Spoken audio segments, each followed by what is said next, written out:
Ош шаарында акыркы бир апта ичинде эле аял кишилердин катышуусунда 3 кылмыш катталды. Алардын бири 17 апрелде болуп, аял өмүрлүк жолдошун отвертка менен көкүрөгүнө сайган. Мындай кандуу кылмышка аял күйөөсүнүн кызганычынан улам баргандыгын айткан. Алгачкы тергөө амалдары көрсөткөндөй, аны иликтөө тактоо учурунда ошол алардын үйүндө уста келип үй ичинде иштеп жаткан устага анын жолдошу кызганып, натыйжада уруш кетип, биринчи күйөөсү аны муштап жиберген көзүнө. Андан соң ачууга алдырып, аялы аны сайып жибергендиги анык болду. Бүгүнкү күндө бул аялдын үстүнөн денеге залал келтирүү фактысы боюнча катталып туруп, учурда бул аял азыр үй камагында. Андан көп өтпөй 19 апрель күнү Учар айылында 48 жаштагы аял үйүнө конокко келген жездесин бычактаган. Мындай кылмышка аял өзүн коргоо максатында баргандыгын айтып берди. Мен өзүм базарда иштейт элем, базарга барып, ошол жакта бир досторуна барам деп ошол жакка барган экен. Мен үйүм негизинде билбейт болчу. Аркамдан күзөтүп мен үйүмдү билип алды ал адам. 10-15 мүнөттөн кийин бир аз мас абалында барды. Ким десем жездем деп ушундай деди.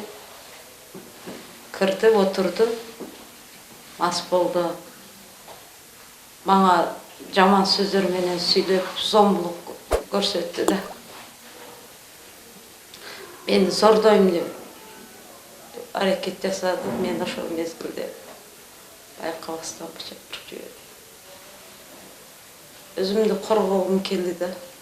Ал эми 3-чү факты 22 апрель күнү Ош шаарында жүз берген. Анда 45 жаштагы аял өз апасын бычактаганы айтылат. Апасы окуя болгон жерде каза болгон. Мындай үрөйдү учурган кылмышка барууга ортодогу пикир келишпестик. Апасынын чоң өлчөмдөгү карызга батып калгандыгы себеп болгон.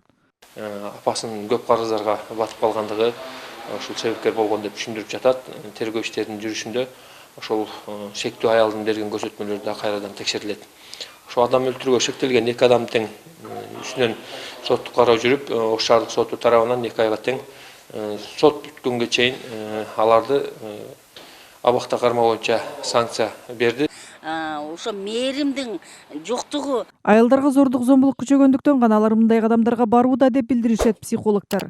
Былтыркы жылы эле кризистик борборлорго үй бүлөлүк зомбулукка кабылган 700дөн ашуун аялдар кайрылышкан. Алардын дээрлик 70% күйөөлөрү тарабынан ур токмокко алынган аялдар. Ал эми өз балдары менен пикир келишпестиктен улам кризистик борборлорго келген энелердин саны 12-ни түзгөн. Эне балдардын пикир келишпестиктери финансылык себептен улам деп айтышат адистер. Коомчулукта күйөөлөр тарабынан ур токмокко алынган аялдарга карата калыптанып калган түшүнүк аялдар эч жака качып бара албайт деген пикир. Мындай ойлордун акыры кылмыш менен аяктаган фактылар да жок эмес. булар негизги себептер тарбиясыздык болуп атат. Анан экинчиси кайдыгерлик болуп атат. Үчүнчүсү турмуш шарттын оордугу болуп атат. Чындыгында ушу зордук зомбулук болуп аткан үй бүлөлөрдү кошуналар билишет. Анан бирок эч ким кийлигишкиси келбейт.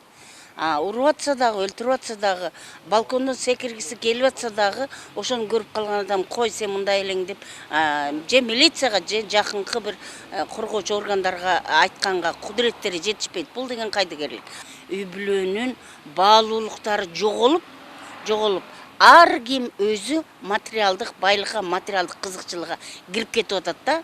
Алгачкы жолу 17 апрелде катталган кылмышта өз күйөөсүн отвертка менен бычактаган айым үй камагына чыгарылган. Учурда кылмышка шектүү 2 аял убактылуу кармоочу жайда. Аталган фактылар кылмыш жана жоруктарды каттоонун бирдиктүү реестрине алынды. Махпурат Алибаева, Нурсултан Абдыкерим уулу, Ынтымак.